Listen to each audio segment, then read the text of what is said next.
To the front. Do you want to explain all this? You know this, right? Why are you being a smart aleck? I'm not being a smart aleck. I'm just asking you if you want to get in the video. Are you still upset about this cool story, bro? I thought that was a funny little throw in. Are you mad? I was just trying to talk a couple minutes in the video and you just... I was just messing with you.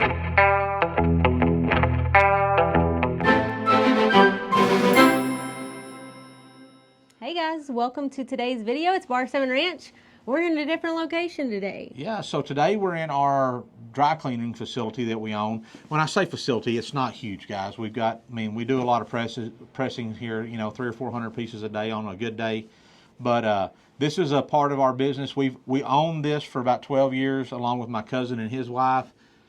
We started the ranch before we had this, so it wasn't that this paid for the ranch, any of that kind of stuff. But today we get lots of questions about it. Today we're going to show you some of the stuff about the dry cleaners and how it operates and functions. So y'all come along and let's have some fun, and maybe you'll learn something about dry cleaning. Maybe I'll learn something. Yeah, so if we wanted to... Hold on, let me turn you around. Okay, All right, y'all. So to start off, we got to talk about the heartbeat of this entire operation. And the true heartbeat is our employees, but next to them is our computer system, because without our computer system, we can't keep up with the tracking and every order has a barcode, every garment has a barcode, and without this computer system, we can't keep up with it and track it. So it does a good job. Its only downfall is if it doesn't have electricity, we can't operate it. So normally, you can see we've got a little bit of a mess here. We've got some cords plugged into our bluetti power station. And what we're doing is kind of just a load test to see how it's going to hold up. Now this thing's got, when it's paired together like we've got right here, the main unit and then an additional battery, we've got over 6,000 watts and 240 volts of electricity available in both AC and DC. It's got 6 spots for extension cords. It's got even a big 30 amp plug on it. It's, you can charge this thing. It's got like a 10-year lifespan, over 4,000 cycles of charging and using it all up.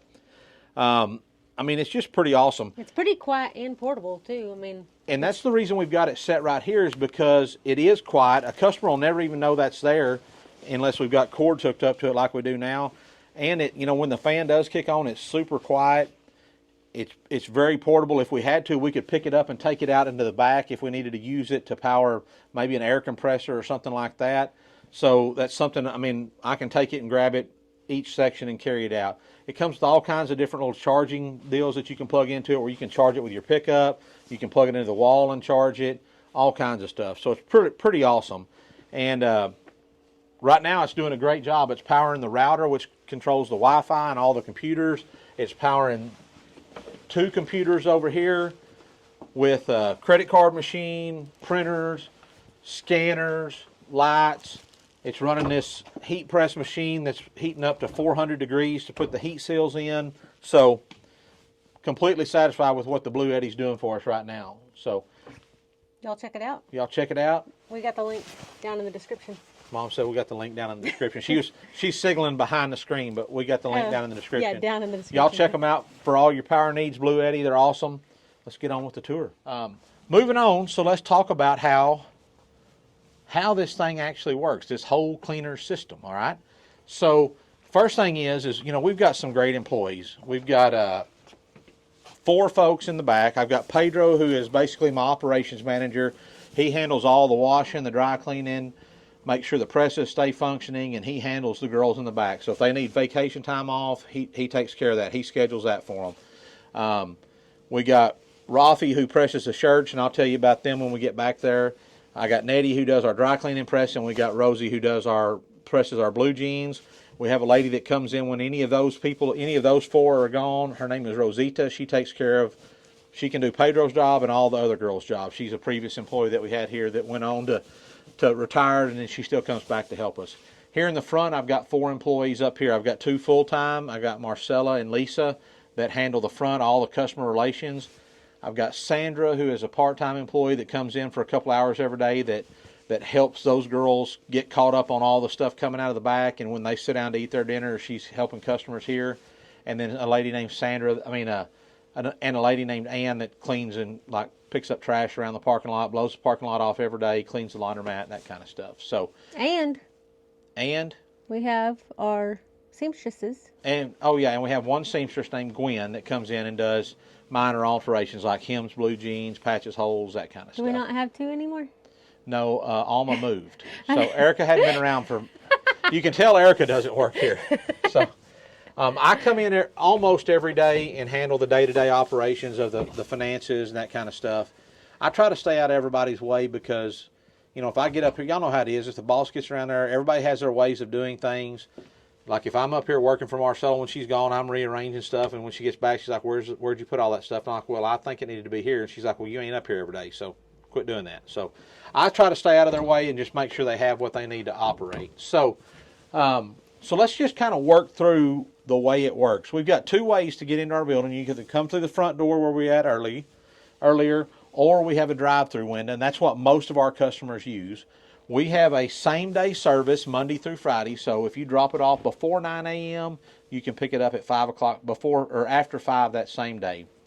We're open from 7 a.m. to 6 p.m., and we do the same-day service. It's no extra charge. It's just our normal operating procedures.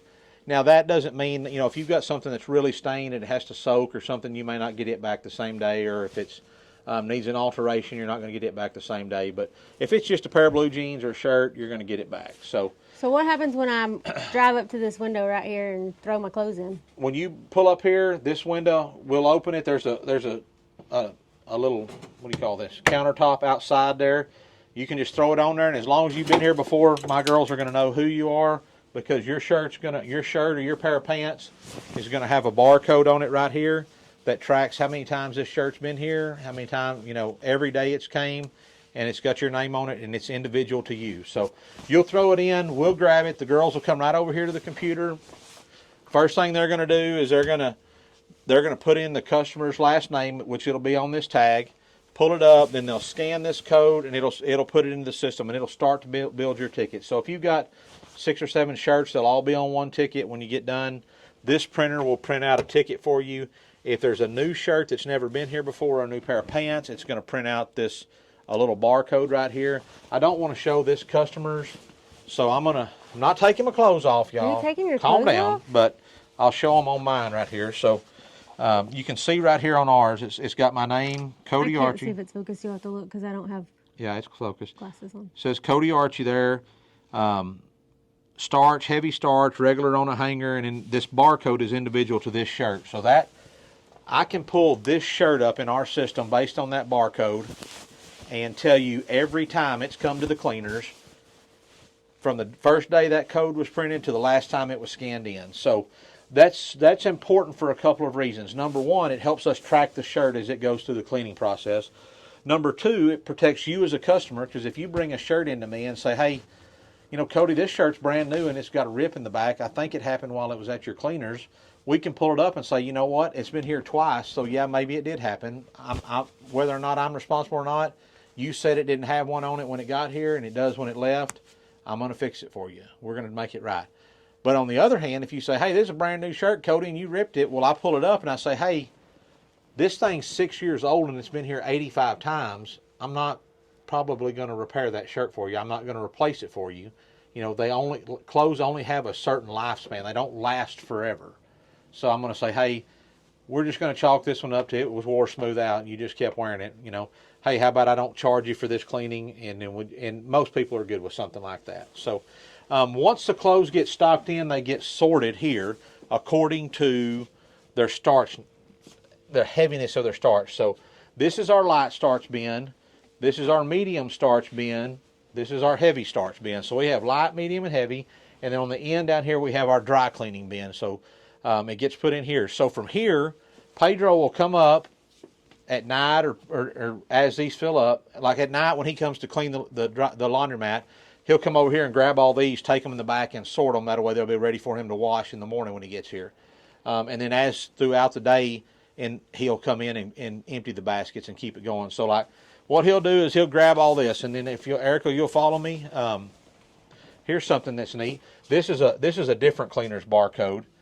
Notice that It doesn't have a name or anything. It's got an individual number, but for that type of system, when they go to detail it back here, put it where it's supposed to go, they have to scan that with a tool to know what customer that is. The way our barcode system is with your name on it, we can just look at your name, find your name on one of these tickets, and then hang it where it's supposed to go. So it's a little faster for us, but that particular cleaners might actually even have an automated system where you just scan it, the girls scan it, put it on a rack, and then it goes around and builds the orders for them. So we're going to ease back here. This is the plant. So let me turn some lights on, Mom. Turn some lights on for me. And Cody said, "Let there be light." We're going to boom, boom, boom, boom. All right. So this is the plant. So as Pedro brings those clothes back in the mornings or at night, he'll take those light starch ones and he'll bring them over here. And what we'll do is he'll separate the darks and the lights, the shirts and the pants. So he'll have 4 piles of light starch going here. He'll have 4 piles of heavy starch going over here, 4 piles of medium starch here, so that at any time if somebody has to throw something in, you know by the placement that they are back here in the plant what starch they get. And then our stuff that goes to the dry cleaning machine will get set in these 2 baskets, a dark and a light. So on the dry cleaning, you're going to wash the coats and the pants together, dark or light. So there's 2 sides to a laundry operation, a dry cleaning operation. You have your dry cleaning side and you have your laundered side. So this was an existing business, an existing building that was built. So we just had to do the best we could with what was already here. So none of this, in fact, here, 2 things.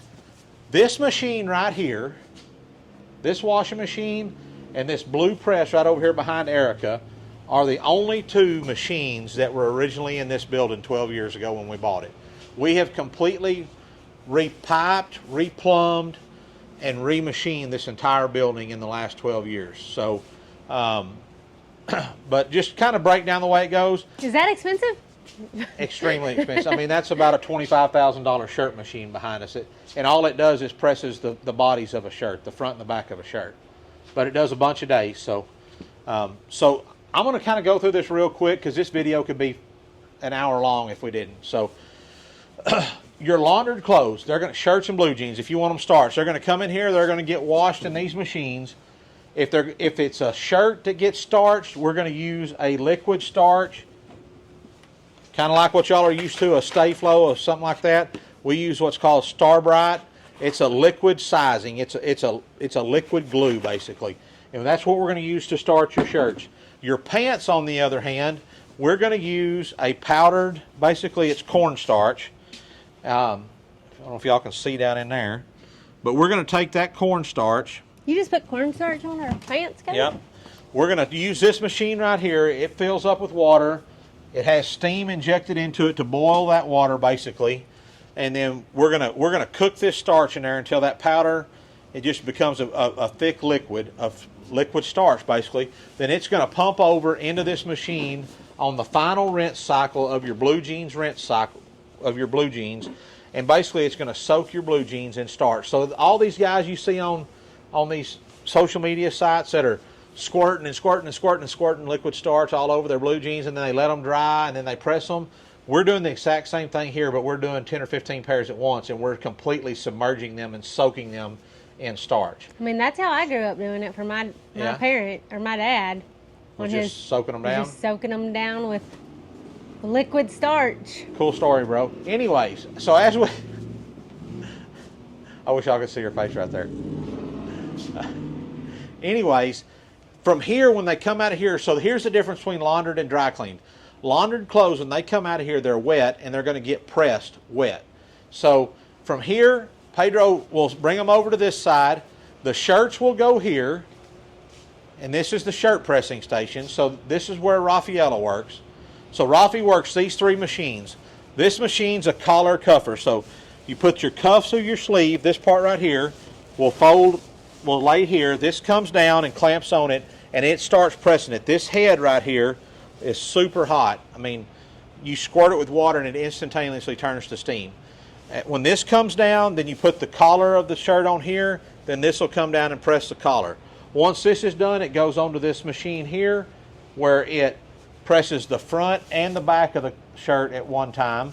And then from there, here in Central Texas, we still like a crease down our sleeves. A lot of places in, not Central Texas, they don't necessarily do that. They blow the sleeves out.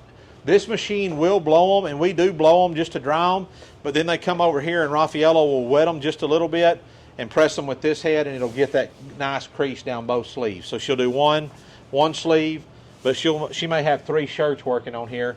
And then when one sleeve's done, she'll turn them over and do all the other sleeves, and then they get hung up here. From here, they'll go into the front and get detailed and put into their final spot. So that's the shirt side of the laundry. The pants side, the pants come over here. This is where Rosie works. So Rosie works these 5 machines, and she'll press about 200 pairs of jeans a day. And the way that works is, this machine presses the tops of your pants. It's called a topper. This is a double topper. So she'll slide a pair of blue jeans on, and she'll start on one front pocket. What you looking for? The 5th machine. Oh, did I say 5? Oh, I meant 4.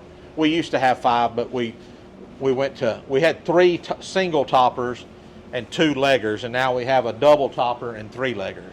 So this made us a little more efficient. So the way this works, she'll put 1 pair of blue jeans on this way, 1 pair of blue jeans on this way, just the fronts. This closes down, and it's all automated, so it dries for a set amount of time. And keep in mind, your clothes are wet right now. She'll put a top on the end of this one. The bigger jeans like mine, she'll put 1 top here, 1 top on the end of that, 1 top on here. So she'll be doing 5 sets of jeans at once, the tops. It takes 4 turns to do a pair of pants. So you're going to do front pocket, butt, other front pocket. And then when it comes off, then you're going to do the legs. So she'll lay the legs down on these 3 machines, one at a time, press a leg, turn them over, straighten out the next leg, press it, and at that point you're done. So it takes 4 turns over here, 2 on this, so 6 turns to do a pair of pants. So that's your laundered side. So they're going to get washed, come out wet, and get pressed dry. On your dry cleaning side, we have a dry cleaning machine back here.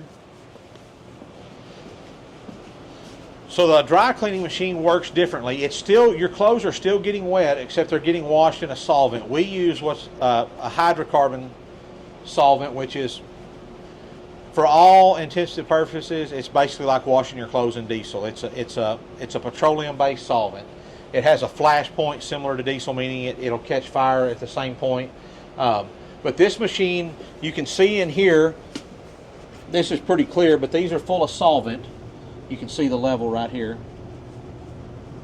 So what happens is this solvent will pump into the basket, it'll inject soap, it'll wash them, it goes back through some filters in here, it'll pump through this filter bay, go back into the tank, and be ready to use again later on. And the neat thing about a dry cleaning machine is it continues to reuse that solvent. So what it does is after it washes, it'll drain the tank out, and then it'll heat up and it'll evaporate that solvent. It goes up here behind the machine, goes across an air conditioning coil. It turns that vapor back to a liquid, so it turns that dry cleaning solvent back into a liquid, then it goes back through the filters and gets pumped back through again. So you're reclaiming that solvent out of the clothes. When the clothes come out of here, they're dry and they head over to this side of the plant. So these machines, everything in here works off of steam, but these presses work differently than the presses over there that we use for the laundered side. We call those hot heads because this top head up here, if you touch it, it will burn you instantly. It's so hot. These are warm, but they won't burn you until you blow steam out of them. But the way this press works is it'll come down, it'll close, it blows steam from the top head through the garment to press it, and then this bottom head sucks the steam out, and it goes back, the air just goes out the bottom down here. And that presses it without your clothes getting damp. And then what is this for? This iron. So if there is any touch up, this is a steam iron. It's not like an electric iron. I mean, when you push down on this lever right here, steam will blow out like on an electric iron, but this is not hot all the time. So I can lay that on Erica's fanciest shirt, and leave it there all day, and it'll never burn that shirt like an electric iron will.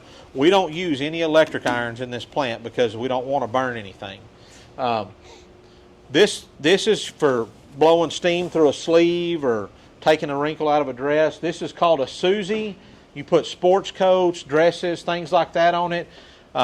When you turn it on, it blows steam up through here, blows it all out like this, relaxes all of the wrinkles in your garment, and then it blows warm air through there to dry it all, and then you take it off and put it on a hanger, and it's done. So this is the dry cleaning side of the presses. There's one other kind of cool one I want to show you. This is a pants topper.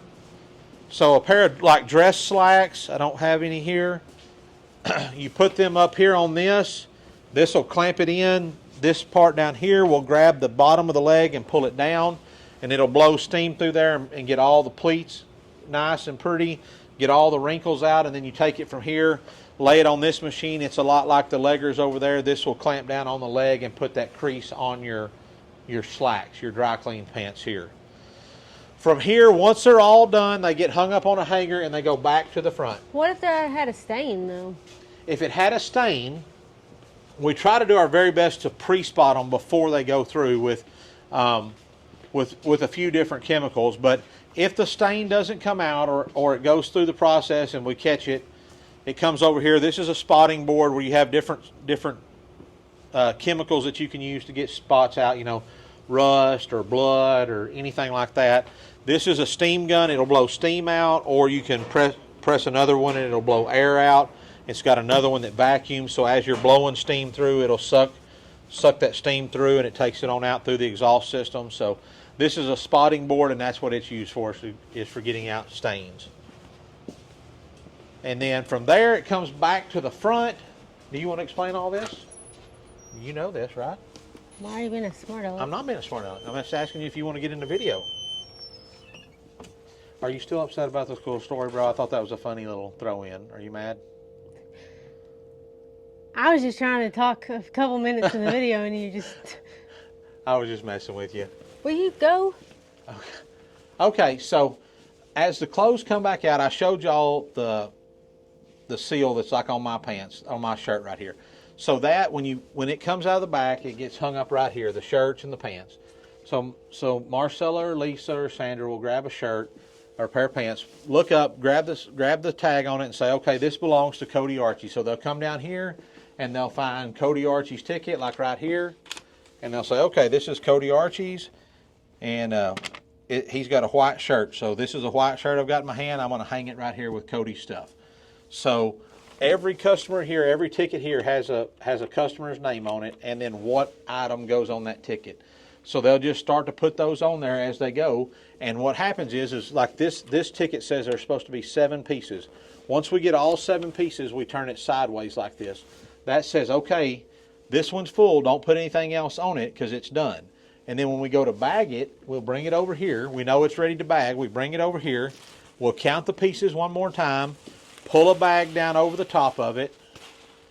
Then we tear the bag off, and then the hanger's already come up through the middle here, and it's ready to go. But not on your clothes, right? We don't bag our clothes, right? And if a customer doesn't want to bag on their clothes, they don't have to. The reason we put bags on them is it keeps any dust or anything off of the clothes if you leave them here for 2 or 3 weeks. I mean, or even just 2 or 3 days, guys. I mean, you think about how much lint you have in your dryer when you wash 1 or 2. I mean, think of the number of clothes that come through here. There's lint, there's dust. I mean, it's just part of it. So putting a bag on it keeps it clean. Once it's bagged, it goes here on this rack, and then from here it gets put on the rounders. So one of the things we've done to kind of help keep things in line is our rack is kind of alphabetized, meaning all the A's go together, all the B's. That way, we kind of know where to look. We're not just stuff scattered everywhere. So, Mom, if you'll come this direction, once the clothes are racked, we'll scan the barcode on the ticket, and then we'll scan this barcode on the location where we put it, and then that links to our computer system, which is why it's so important that we have power to keep it running all the time. And then when it's time for pickup, for somebody to come get their clothes, we can just look it up in our system, type in their last name. It says, okay, They've got an order on spot number 37 and spot number 39. We grab them, give them to the customer, and check them out. So that's kind of a quick run through of the way our dry cleaning plant works. Is there anything we didn't hit, Mom? What are those big things on that wall rounder over there? Wall rack? Oh, comforters. Yeah, do you do a bunch of those? We do a bunch of comforters. We do a special on that. Most comforters can be washed, so that's what we do with most of them. The few that have to be dry cleaned, we do have the capability of dry cleaning them. Our dry cleaning machine is an 80-pound dry cleaning machine, so it does well. But we do anything. We do a lot of wash and fold. So if you don't have time to wash your clothes at home, or you just don't want to wash your clothes at home, your washing machine's out, whatever it may be, you can bring us your dirty socks and underwear and wash rags, and we will wash them, dry them, and fold them for you, and you can have them picked up, ready to go. We have a lady. How do y'all charge for that? We charge by the pound on that. We supply the labor, the soap, all that kind of stuff. So I think we charge $1.25 a pound now. And that's same day also? That's same day also, yeah. Everything's same day unless it's just a stain or something's. For comforters. Comforters we don't get done the same day because a lot of those we have to hang on to dry. And it takes, a day or two for them to dry back there in the back. Would you suggest a dry cleaners as a good business for someone to get into? It's been very rewarding for us. I mean, it's done a great job for us. I mean, we have really good employees. That's one of the, I would say maybe starting from scratch, I don't know how effective it would be because it costs a lot to start. I mean, like if we walk back there, I didn't show you all the boiler, but the boiler creates the steam. That thing's like $40,000. Then a dry cleaning machine's $40,000 or $50,000. I mean, there's a few $100,000 worth of just machines back there. Then you got to build a building, and you got to do rounders. Rounders. Not just every plumber is going to be able to come in and plumb the steam lines and all that and do them right. I mean, they can all do it, but knowing how to do, like this entire facility was plumbed wrong when we bought it, and I didn't know any better until we got ready to replace our machines. And I was like, I got to looking at schematics. I'm like, this is all done wrong. So we completely replumbed this entire building back there. Me and Clancy and Pedro and Will, my cousin, and so just that. I mean, just getting all that set up, buying the machines. It's hard to find people that want to stand back there and press clothes every day. It's not a fun job. It's not a boring job. I mean, there's always something going on. They're always in a good humor, talking and laughing and having a good time. But there's just not a lot of people wanting to come and do that kind of work. So it might be hard in your area to find somebody to do the pressing for you. I absolutely love our customers. We've got some really great customers, and they love our girls up here, and they love the folks that do the pressing in the back. That's rewarding. I really think you would just have to sit down and see what's the need. Is there, if you could buy an existing one that maybe needed one or two upgrades to get it really functioning and working good, then that might be an option. I don't know about just starting from scratch somewhere, just saying, hey, I'm just going to build one. I don't know how long it would take you to get your money back out of it or to actually turn enough profit to pay yourself out of it. That was one of the benefits that we had. We bought an existing business that already had a clientele. We could see what it was making and, that it was going to support me to run it and pay our employees and, pay for itself as a business. So, all right, guys. Well, I hope you've enjoyed your tour of the cleaners. If you got any questions, let us know down in the comment section. We've had a great time showing you this. Let us know if you like this. Let us know if you like hearing about the dry cleaners laundromat. Maybe we can talk the girls into letting us get some video of them pressing. We've got some old videos like on TikTok and stuff, little shorts showing all the machines, but maybe we could get them to let us shoot a long form video showing each machine running. Maybe if they want, I bet I could talk Pedro into. Pedro knows how to run them all. Mike could talk him into doing a. I mean, you know how to run each machine. Yeah, I mean, I could show y'all, but it's a lot better because they do it, because they know what they're talking about, how to do it. So. And we're not trying to show them, anyways. Like we're not trying to show them. We just really want to just showcase how they work the machine. But we want to respect them if they don't want to be on camera. So, and I need to apologize, guys, because I hurt Erica's feelings. I thought I was just making a funny joke, but this isn't going in the video, so it doesn't matter. Why? Because I'm apologizing. I said, cool story, bro, and I was being a smart aleck, and I shouldn't have done that, and I'm sorry. You're always a apologize. smart aleck. I know, but I was just trying to throw some humor in the video. That was just. and that's what I thought I was doing, was throwing some humor okay. back. Cause like, Oh, cool okay. story, bro. You pressed your dad's pants okay. back when he worked at the prison. Okay. Cool story, bro. But apparently it wasn't funny. You're so, not very and I funny. apologize. You're not actually very funny. So. Can I have a sugar No. to say I'm sorry? No. Last time I did this on a video yesterday, you licked my face under the I won't lick mistletoe. your face this time. No, I'm for real. I'm for real. Let me have sugar. See how sweet you can be when you're nice. I swear. Y'all keep ranching Ranching and and praying praying and cleaning. and cleaning. Yeah. Bye. Love you.